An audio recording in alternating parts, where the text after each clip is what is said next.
company, CAD Masters, had the opportunity to work on a project with Sacramento Area Sewer District, SASD. For those of you that are not from the west side of the United States or not even from the United States, Sacramento is the capital of the state of California. In SASD, they chose AutoCAD Map 3D Enterprise as their front-end application for creating and editing sewer data.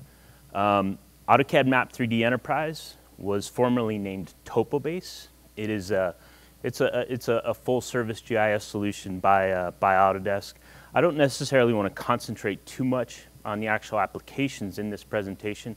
I'm hoping more to talk about synchronization in general between different databases. But I just wanted to give you a little bit of background on what Map 3D Enterprise is. It uses Oracle as the database management system. However, their existing they also have they had an existing GIS system, which was Esri ArcSDE, and then that wasn't going away. They used that throughout the organization, and so we needed some way to synchronize the edits that were getting done in Map 3D Enterprise with ArcSDE. And of course, FME Desktop was chosen as the solution. That's why I'm here. They also use Maximo for asset management, and some things we had to do with that too. So when I gave this presentation as part of the FME World Tour, I was given 10 minutes to do it. So I concentrated solely on that synchronization task number 2. Here I got a full half hour, so I'm going to expand it a little bit and talk about some of the other things we did with them. And this shows a little diagram of some of the synchronization tasks we had to do. So number 1, the county is in control of what we call all the base data that they want to use as a background. So things like parcels and roads and streets and center lines, city boundaries, county boundaries. And they want to have that as a background. You probably can't see this graphic too well, but you see the sewer data and the base data is right here. And we want to use that as a background. So we needed some way to get that data from the county and use it as a background in AutoCAD Map 3D Enterprise. Synchronization task number 2, once those edits are done in Map 3D, we needed to update the ArcSDE system at SASD. And then number 3, as I said, they use Maximo Asset Management. Once a new sewer feature is, a lateral, for example, is created in Maximo, it gets a new unique identifier from Maximo. They want to see that unique identifier in these other systems. So that was part of the solution too.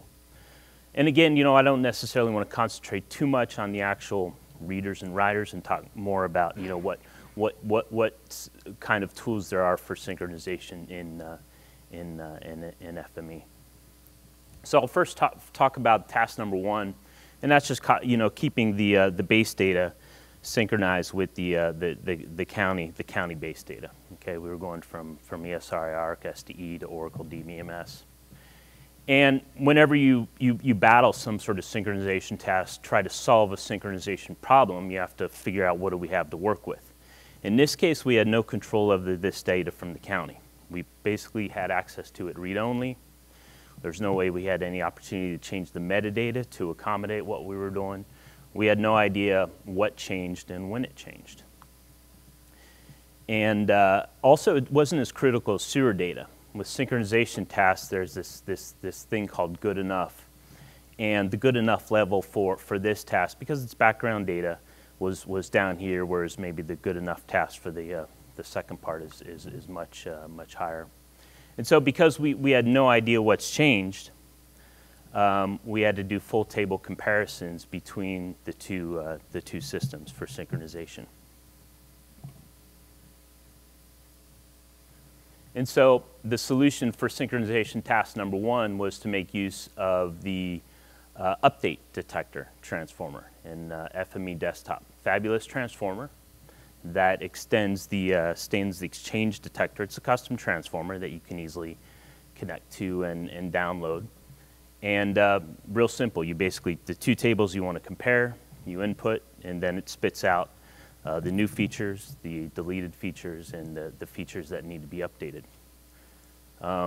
fantastic transformer, but you need to take into several considerations in using this particular transformer. Number one, you're doing full table comparisons. For hundreds of thousands of features, that can take a very long time. Geometry comparison. That particular update detector has the ability to compare geometry. However, you know, I'm not going to profess to be an FME expert. I couldn't get it to work very well. There were too many false positives with the geometry comparison, so I went in a different direction, which I'll talk about in a little bit. And then attribute precision. You have two attributes in the two systems. They have two different precision levels. FME will think they're different, when to you maybe they're the same, based on some rounding value that you acceptable to you. Okay. And then in using this update detector, we have to compare about 500,000 parcels. Polygons, and again, you know, I'm not a FME expert, but in doing the testing and setting it up, when I would compare about 100,000 of those parcels, it'd take a few minutes. When I compare 200,000 of those parcels, it'd take several hours. And so I was using the 32-bit version of FME desktop, and obviously I was hitting some ceiling, you know, whether that was with RAM or paging or whatever. And you know, I probably should have picked up the phone and called FME, but you know, us curmudgeonly introverted engineers sometimes struggle to do that. So what I did instead was just simply broke up the data into chunks and passed it through, and it still, you know, the whole synchronization process just takes 10-15 minutes. Workspace runner seems like that would be a good transformer to run multiple workspaces, but I just used a batch file, which I'll talk about in a little bit. Here's the workspace, and I'm not going to go over every aspect of the workspace. I'm just going to go ahead and bring a couple things up. The pointer with my shaky hand here. There's the two tables that we're comparing coming into the update detector. In doing synchronization, you have to establish whether a feature you're sending through is an insert, an update, or a delete. How do you do that? You have the writer here, and you could tell the writer that the writing you're doing is inserting or updating, but really you need the ability to tell it one of the three. And so there's a special attribute in FME called FME_DB_operation, and you create that attribute, and you set it to a value based on what you want to do, and that will instruct the writer how to deal with that particular feature, whether it's an insert, an update, or delete. So I just wanted to bring that up. And then secondly, I said I didn't really use the geometry comparison inside the update detector because I couldn't get it to work very well. So instead what I did for polygons is I just calculated the area and the perimeter and compared those attributes. Now, is there a chance somebody could change the geometry and the area and perimeter would be the same? Yes, there is. But again, my good enough was down here on this. And so that's how I'm comparing geometry, is just by, these are custom transformers here that just, you know, create and calculate the area and perimeter. And then just like any other attribute, we compare those attributes to determine what's updated.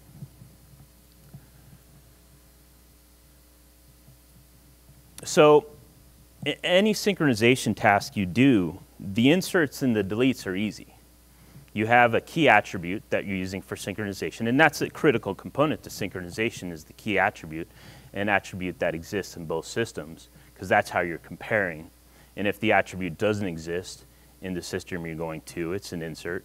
If the attribute doesn't exist in the system you're coming from, that's a delete. Those are easy. It's really the edits that's the most complicated part of synchronization, because you have to compare attribute values and geometries and that kind of thing. So I have this, wouldn't it be nice if there was some way we knew what changed? And so you want to try to help yourself out, I think, with the database itself by somehow timestamping via trigger or business rule when features are edited. That way you don't have to compare. You can see what's been edited based on some edit date. And then, you know, you just update those features that have that particular edit date. You know they need to be updated. And Esri ArcGIS ArcSDE has the ability to very easily and quickly, turn on this editor tracking feature. which I'm sure you ESRI experts already know about. But that's a fantastic tool, I think, for finding out what's been modified. We couldn't do that because we had no access to, no ability to modify the metadata for the county-based data. Okay, so that was synchronization task number one. Really just understand we chose to use the change detector to do that synchronization task.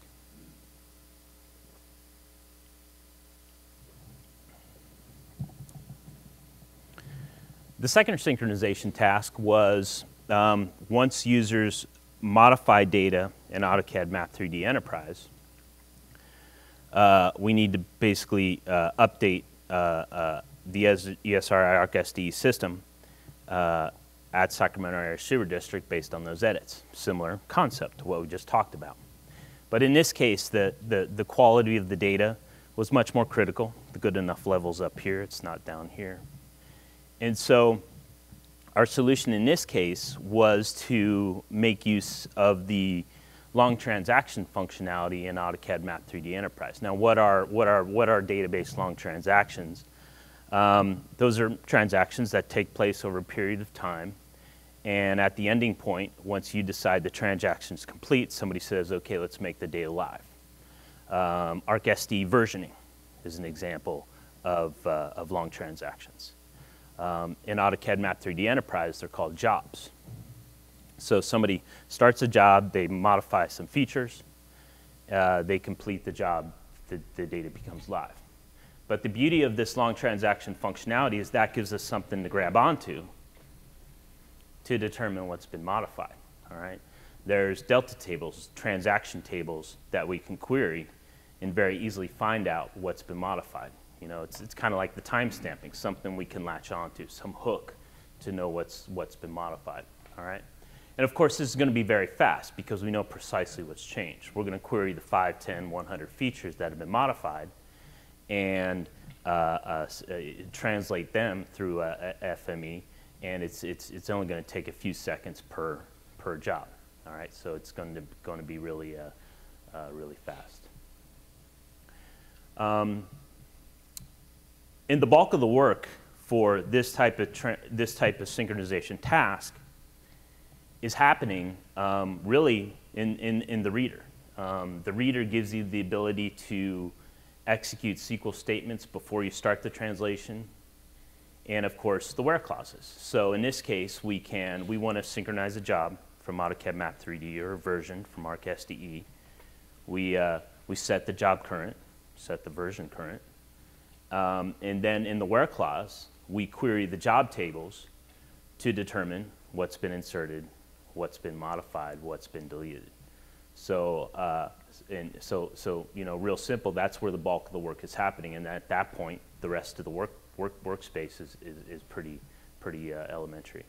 I know how to query the delta tables in AutoCAD Map 3D Enterprise. I do not know how to query, like let's say we wanted to do this with versioning, ArcSDE versioning. That's my next task that I have to work on, is figure out how to query the delta tables in ArcSDE, but I don't think that would be too difficult.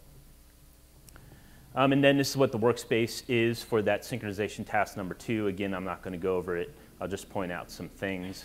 Again, you know, the SQL statements decide, get us our inserted and updated features. I did a separate reader for the deleted features. Then I just used the joiner to go back to the delta tables to figure out whether it's an insert or update.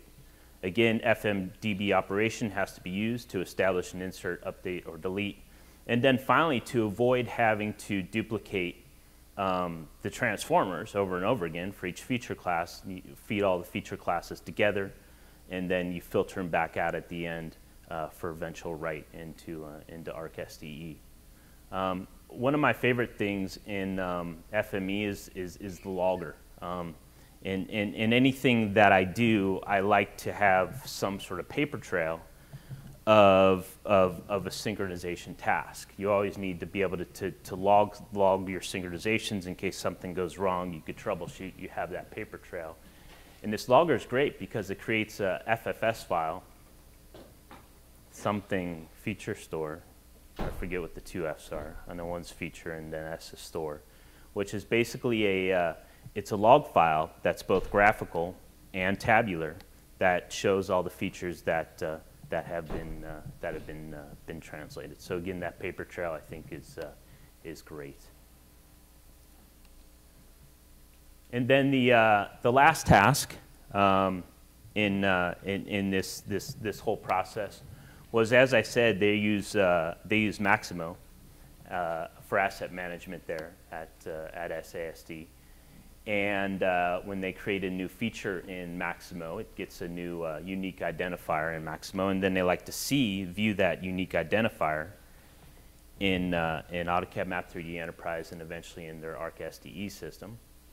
What's interesting about Maximo is normally you have a table, and the table contains rows corresponding to individual features and then columns, attributes for each of those features. Maximo doesn't work that way. Maximo keeps its attributes in a separate table in the other direction, so each attribute is a row in a separate table. So we have to do some sort of joining here to get all the information together to get what we're after.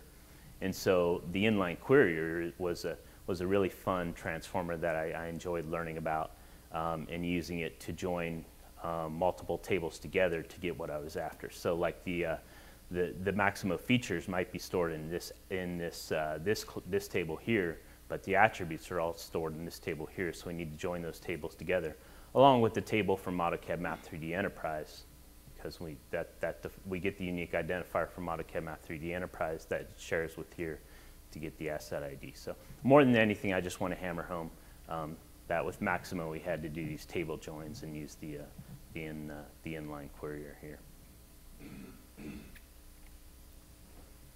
Okay, so throughout all these synchronization processes that we do, what were some of the general themes that were used? In FME, I love the user parameters. I use them all the time. I think in using FME, we fall into this trap where you create a workspace to do something, and it's great, it works well, and then you needed to do something slightly different, so you create another workspace. And then it has to do something slightly different, you create a third workspace, et cetera, et cetera. So before you know it, you have 5, 10 workspaces that are pretty darn similar to one another. And so, and you start to realize that, like, okay, what can I do to make workspaces more generic so that they can be reused? Same thing in programming. When we code in programming, we code with the concept of generic always in mind, so that we can reuse code. Same thing with workspaces. You want to try to reuse workspaces. And parameters is one way to do that. You feed your parameters at runtime, and maybe that's how you can cut down on the number of workspaces that you use.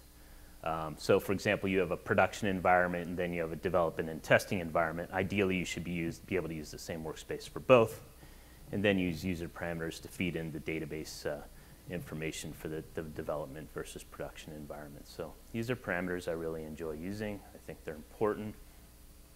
And then along with that is the batch processing and command file functionality inside of FME. So these synchronization tasks that they do, the first one happens once a week, okay, automatically using Windows scheduling, poor man's FME server, if you will.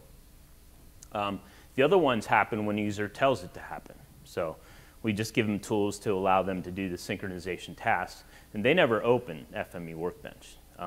All they do is they set up, in a little bit of an automated fashion, a command file that tells FME what to do. Basically, that's what you see here is it's saying, go ahead and run this workspace with these parameters that you see here, and do it again for the second job and do it again for the third job, all in one FME session. And so they set up those command files, and then they just simply run a batch file, that the fme.exe, with that command file above as an argument. So a big believer in this. And again, you know, maybe this is a task that eventually, you know, FME server will do in the future. All right, but really enjoy using the batch processing in command files. And FME.exe is really the executable that's doing all your work. Workbench is just the graphical user interface. And then one other theme was null attributes. In FME 2013, when an attribute value is null, the way FME treats that attribute is to drop it. Okay, it drops the attribute completely. It says it's null. I don't need to update it or send it through or translate it. Well, for synchronization, that's not good, because if a user modifies an attribute value that had some value and sets it to null, which is common, that attribute value is not going to get synchronized. It's going to get dropped. Okay, and that really threw a kink into our plan. We had to create a back-end process to update null attributes for synchronization.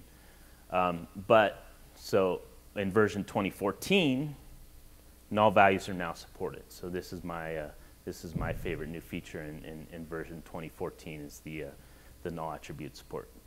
Probably one of the least glamorous features, but my favorite feature. So if you're planning on trying to take on any sort of synchronization task, use 2014.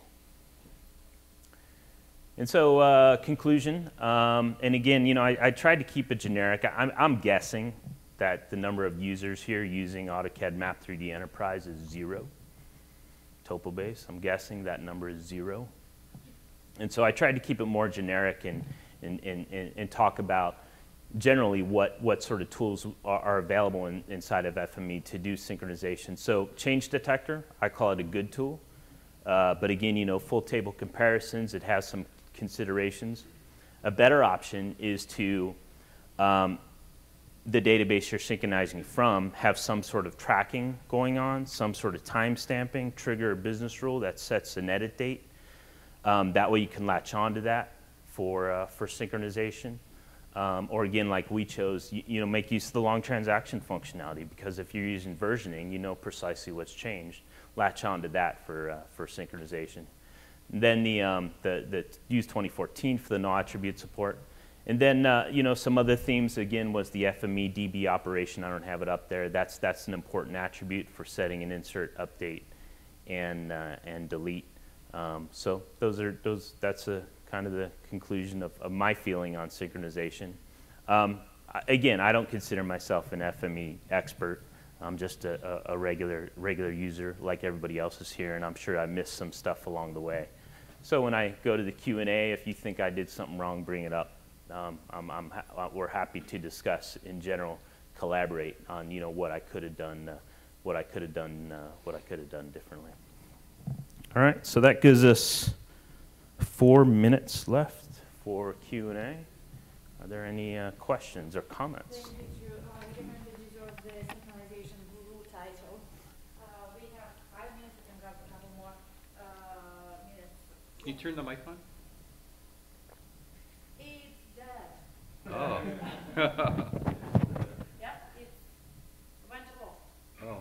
What do we do? Go to the podium. You want to use this one?